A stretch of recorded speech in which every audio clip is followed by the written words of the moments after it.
Hello, peeps. Sorry, please excuse my long silence. Here I'm back with a small experiment. As some of you might know, I'm from the city of Nuremberg, which is famous for the painter Dürer, who in turn is famous for this portrait of an owl. I tried to make my own interpretation of it for my stationery.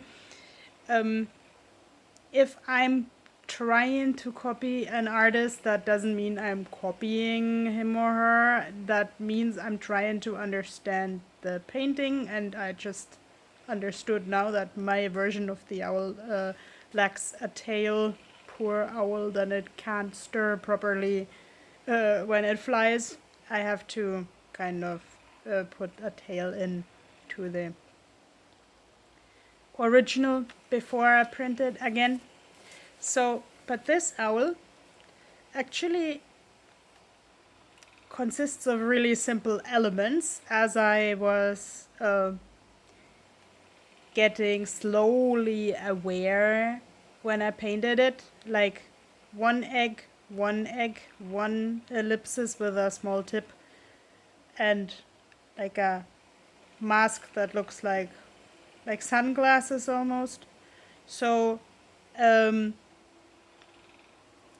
when I conceived the idea of crafting an owl of a paper product for you guys, I thought first you have to kind of be able to draw it in a really simple way. First, an egg, an extra egg. I put a really fine line here so you actually see it's an egg.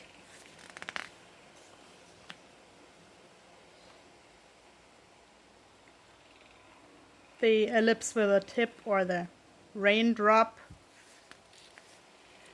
And yeah, don't be shy to scribble, don't be shy to draw over each other. This can really look crappy because we have a plan with it. Just dare to be yourself. Nobody's judging you. Here, the glasses. Or if you want to make a barn owl rather than merely a cartoon owl, it can also have the shape of a heart. Everybody can draw a heart. Eyes.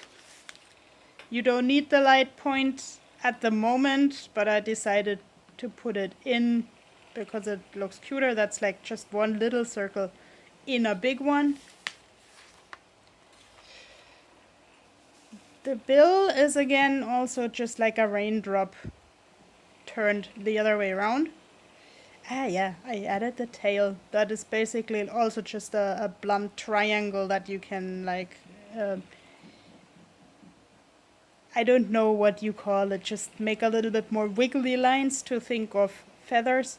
And the feet, in the beginning, I didn't know how to make the feet, but I Googled it. Like, the way I understood it from our best friend Google is that owls have 4 toes where 2 and 2 oppose each other so they can grab better. But I haven't seen a physical owl to exactly examine the feet.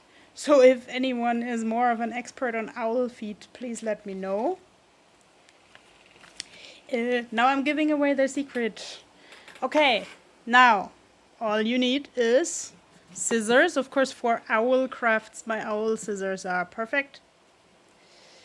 Then you need washi tape. Like, sometimes I see the question on the internet, what are you doing with all the washi tape? Well, I came up with a new use for it.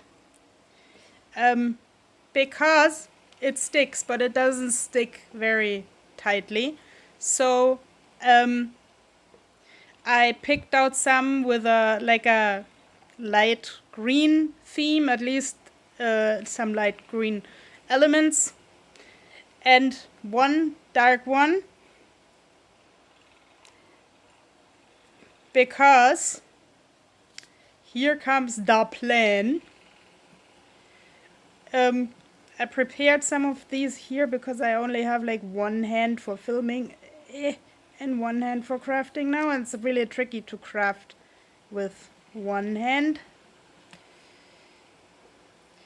Cut little triangles from this and stick them to the paper, and then like make a zillion of those and distribute them in the shape like a puzzle. And sometimes you can even like use the shape of what is already there. Here I cut out the melon because I have a plan with the melon.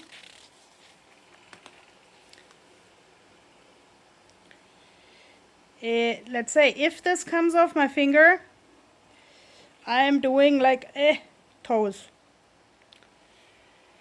made from a melon. Okay, it doesn't come off my finger, but as you see, I did that like as if I was painting with a paintbrush and paper. And yeah, I'm painting with small bits and pieces. So here you see feet from the melon. I had to experiment a lot with these eyes because they never turned out right. Like in the end I cut out some flowers. But the practical thing about the washi tape is, as I pointed out, it doesn't stick too much. So you can always reposition the things as you like them. And just mold the stuff as if it was clay. And I hope this was some inspiration to somebody. And I see you in my next video. Woohoo!